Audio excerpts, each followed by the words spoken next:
রাম রাম, শুভ নবমী। আর এই শুভ নবমীর দিনে একটা ভালো খবর দিতে চাইছি, সেটা হচ্ছে বাংলাদেশের পার্বত্য অঞ্চল আবারও উত্তাল হতে চলেছে বা উত্তাল হয়েছে, কারণ তারা ভারতের সঙ্গে যুক্ত হতে চাইছে। আর এর পিছনে যে জিনিসটা হয়েছে সেটা একটু আপনাদের সংক্ষেপে বলে দিচ্ছি। দেখুন, বাংলাদেশে যেভাবে অত্যাচার করে পার্বত্য চট্টগ্রামে, সেটাও এবারও তাই হয়েছে।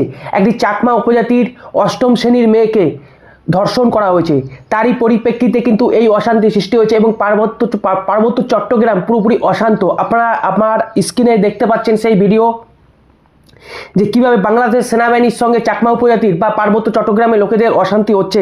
আপনারা দেখতে পাচ্ছেন সেই ভিডিও,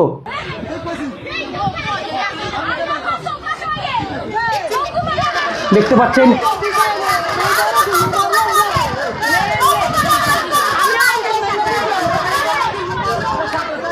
তো পার্বত্য চট্টগ্রামের বাঙালি সেনার সামনে এরকম কিন্তু চলছে, কারণ আমি আগেই বললাম ওখানে চাকমা উপজাতির একটি অষ্টম শ্রেণীর মেয়েকে ধর্ষণ করা হয়েছে, যেটা প্রায় করা হয়, এইভাবে অত্যাচার করা হয় তাদের উপর কিন্তু এই পার্বত্য চট্টগ্রামের মানুষের উপর কিন্তু এইভাবে অত্যাচার করা হয় এবং অত্যাচারের কারণে আজকে তারা প্রতিবাদ জানাচ্ছে এবং তারা ভারতের সঙ্গে যুক্ত হতে চাইছে।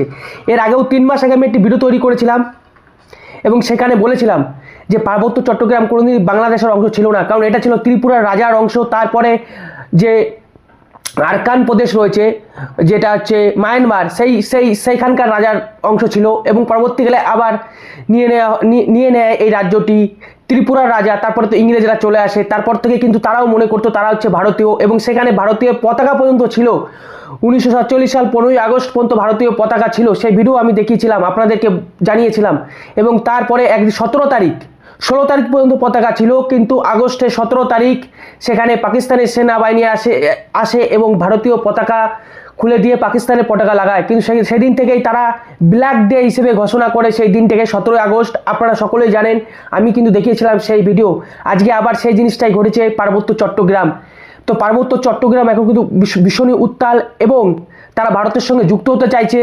এবং সর্বোপরি ভারতের যে ত্রিপুরা রাজ্য রয়েছে সেখান থেকেও কিন্তু একটা ডাক উঠেছে, কারণ এইভাবেই কিন্তু পার্বত্য চট্টগ্রামে প্রতিনিয়ত যে সমস্ত মানুষ বসবাস করে তাদের উপর কিন্তু বাংলাদেশ সরকার, বাংলাদেশের মানুষ এইভাবে কিন্তু অত্যাচার চালায়, যেটা তাদের ধর্ম, কারণ তারা তো ওই অত্যাচারই তো করে আসছে। সংখ্যালঘু মানুষ দেখলেই তারা অত্যাচারে নেমে আসে, ঠিক একইভাবে কিন্তু অত্যাচার করছে।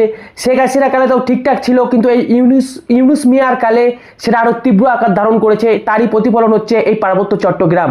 তো যারা বলছিলেন ওই ভারতের জিনজিরা ওই আন্দোলন করবে, কিন্তু এখন দেখা যাচ্ছে পার্বত্য চট্টগ্রাম পুরো উত্তাল।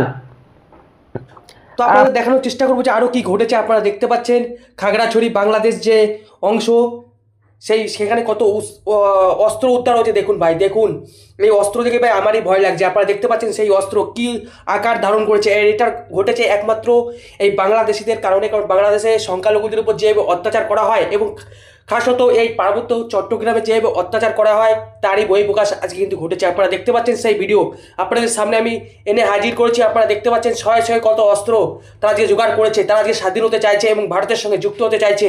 তা আপনারা দেখতে পাচ্ছেন কি ভয়ঙ্কর দৃশ্য। আর এটা শুধুমাত্র হয়েছে এই বাংলাদেশের যে সরকার আছে সেই সরকারের জন্য। পরিষ্কার পরিচ্ছন্ন কথা, কারণ তাদের যে অত্যাচার, এবং সত্যি কথা বলতে পার্বত্য চট্টগ্রাম ভারতেরই অংশ, এটা কোনোদিনই কিন্তু বাংলাদেশের অংশ ছিল না।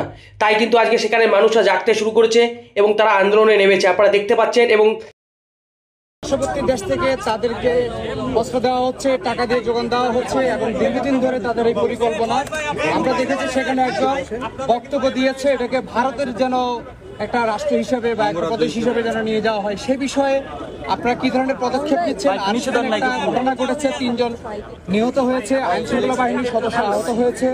এই বিষয়ে আপনাদের পরিকল্পনাটাকে এই পরিকল্পনা আপনি ভাই যে প্রশ্নটা করলেন, ভাই কিন্তু একটা সত্যি প্রশ্ন করছেন। আপনি জানেন ভাই যে প্রশ্নটা করছেন, আবার আপনার প্রশ্নটা একটুখানি বলেন, ওনারা তো শুনেনি। বলা যে ভারতের ইন্ধনে বা ফ্যাসিস্টদের ইন্ধনে এই ঘটনাটা ঘটাচ্ছে। তা আমরা এটা যেন ঘটাতে না পারে এই জন্য আমরা আমাদের সর্বাত্মক ব্যবস্থা নিচ্ছি এবং আমাদের যে উপদেষ্টা মানে প্রদীপ ভাই আবার এই পার্বত্য চট্টগ্রামের যে উপদেষ্টা উনি ওই জায়গায় আছেন, উনি এই জিনিসটাও দেখতেছেন, উনি আইন শৃঙ্খলা বাহিনী এবং লোকাল লিডারদের সাথে কথা বলছেন। এখন পরিস্থিতি মোটামুটি সন্তোষজনক অবস্থায় আছে। তো আপনারা জানেন কিছু সন্ত্রাসী পাহাড়ের উপরে থেকে তারা ফায়ার করছে এবং এই হাতিয়ারগুলি অনেক সময় বাইরে থেকে আসছে, যেটা আপনি ভাই বললেন। আমি অবশ্য দেশের নাম বলতে চাই না, আমার সাংবাদিক ভাই দেশের নামটা বলে দিচ্ছে। তা আপনারা এটা যেন প্রতিহত করতে হলে আপনাদের সবাই আমাদের সাহায্য এবং সহযোগিতা দরকার হবে। আপনারা সবাই আপনি সাহায্য সহযোগিতা করবেন। আরেকটা জিনিস হলো, আপনারা সবচেয়ে বলবেন যে গতকাল থেকে কিন্তু আমাদের একটা বড় ধর্মীয় উৎসব শুরু হয়ে গেছে। এই উৎসবের সময় যেন কেউ কোনো ধরনের বিশৃঙ্খলা সৃষ্টি না করে, রাস্তাঘাট যেন বন্ধ না করে এবং এই পূজাটা যেন নির্বিঘ্নভাবে উদযাপন করতে পারে, এই ধরনের সবাই আমি বলবো সাহায্য সহযোগিতা করার জন্য। মানে উপদেষ্টা, সেখানে আটকে পড়া পর্যটকদের কিভাবে ফিরিয়ে আনা হবে? আটকে পড়া পর্যটকদের কিন্তু ম্যাক্সিমামই কিন্তু ফিরিয়ে। তো অভিযোগের তীর কিন্তু ভারতের দিকে দিচ্ছে, যেটা জেনে আমাদের খুব খুশি হচ্ছে। তারা কার্যত সেখানে মানুষদের উপর অত্যাচার করে, দিন দিন অত্যাচার বেড়েই চলছে তাদের, সেটার কথা তারা বলছে না, বলছে ভারত এসব করাচ্ছে। আরে মশাই, ভারতের কি দায় মানে খেয়ে দিয়ে কাজ নেই? আর ভারত যদি করিও থাকে আপনারা কি করছেন? আপনারা তো বলেছিলেন, আপনাদের ইউনুস মিয়া তো বলেছিল যে 7 সিস্টার নাকি দখল করে নেবে, সেই সমুদ্রের একটা সি অ্যান্ড গার্ডেন সাজার একটা ইচ্ছা হয়েছিল, ল্যান্ডলক এরিয়া 7 সিস্টার। আজকে পার্বত্য চট্টগ্রাম কি হচ্ছে? আপনাদের সেনাবাহিনী কি করছে? ভারত সরকার যদি আমাদের দেশ যদি কিছু করে থাকে, আপনারা কি করছেন? তো আপনারা স্বীকার করে নিচ্ছেন যে আপনাদের হাতে কোনো কন্ট্রোল নেই। এবং সবথেকে বড় কথা, একটা মসজিদও ভাঙা হয়েছে, ওখানে মসজিদ ভাঙা হয়েছে এবং মিলিটারিদের ভাই প্রত্যাহার করার ডাক দিয়েছে। আমি দেখাবো সেই ভিডিওটাও আমি দেখাবো। তো ইনি যিনি আছেন জাহাঙ্গীর আলম, তিনি পররাষ্ট্র কি যেন লেখা ছিল উপদেষ্টা বাংলাদেশের, তিনি বলছেন আমাদের দেশ থেকে এই জিনিসটা করেছে, আর ভারতবর্ষ থেকে এই জিনিসটা করাচ্ছে। তো আপনাদের যখন তথ্য আছে, আপনারা কোনো ব্যবস্থা নিতে পারছেন না কেন? মানে আপনারাও বুঝে গেছেন আপনারাও যে এটা এখানে কিছু করা যেতে পারবে না। আপনারা খালি মুখেই বলবেন, আপনাদের কিছু করার ক্ষমতা নেই, আপনারা ওই বসে বসে আটি চুষুন, ঠিক আছে? তো বলছেন যে ভারতীয়রা করছে, যে প্রমাণ থাকলে কিছু একটা ব্যবস্থা করুন। আপনারা কেন করতে পারছেন না?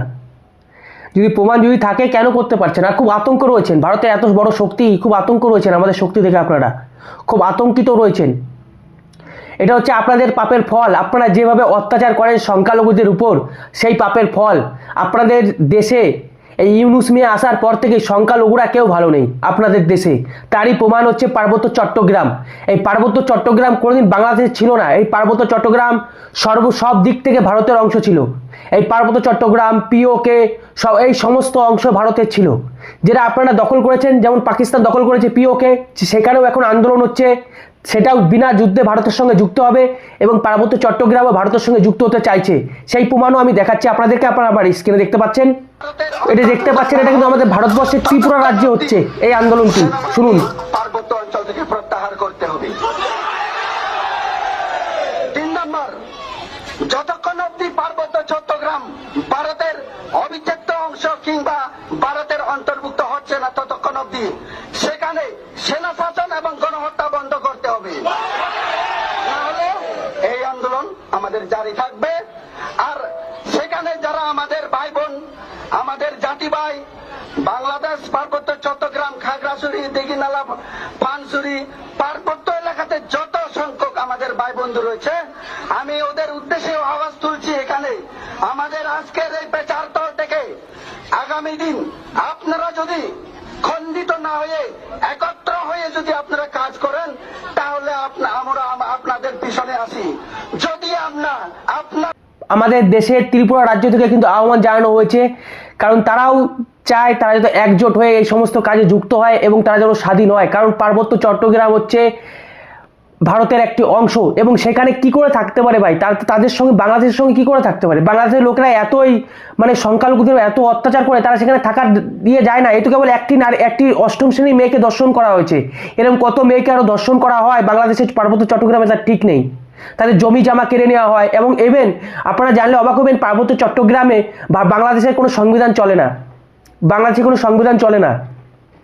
আর এটা বাংলাদেশ সরকার ইচ্ছা করে করছে, অশান্তিরা পাকাচ্ছে, ইচ্ছা করে পাকাচ্ছে। কারণ এখন হিন্দুদের, বাংলাদেশে এখন হিন্দুদের, আপনারা সকলেই জানেন হিন্দুদের দুর্গা পুজো হচ্ছে, বাংলাদেশেও হিন্দু থাকে, সেই পুজোটা যে বাধা দেওয়া যায় তার জন্য এই জিনিসটা করা হচ্ছে। আর যদি বাধা যদি না দেওয়া হবে, অসুরের যে দাড়ি রয়েছে সেটাতেও আপত্তি, তারা রুমাল বেঁধে দিচ্ছে বাংলাদেশের সরকার। তারা চাইছে না যে বাংলাদেশে হিন্দু থাকুক, বৌদ্ধ থাকুক, তারা চাইছে বাংলাদেশের সমস্ত যারা সংখ্যার গুরু আছে তারা থাকুক, বাদবাকি তারা সবাই চলে যায়। তো তারা যখন যাবে তাদের যে ভিটে মাটি আছে তাদের জায়গা নিয়েই যাবে তারা, এটাই তো দাঁড়াচ্ছে নাকি? অ্যাকচুয়ালি এটা এই সরকারের চেষ্টা যে বাংলাদেশে কোনো পুজো পার্বণ হতে দেবো না, এটা অশান্তি লাগানোর চেষ্টা করছে পার্বত্য চট্টগ্রামে। আর পার্বত্য চট্টগ্রামের মানুষ স্বাধীন হবে, এটা আমার দীর্ঘ বিশ্বাস, তারা স্বাধীন হবে।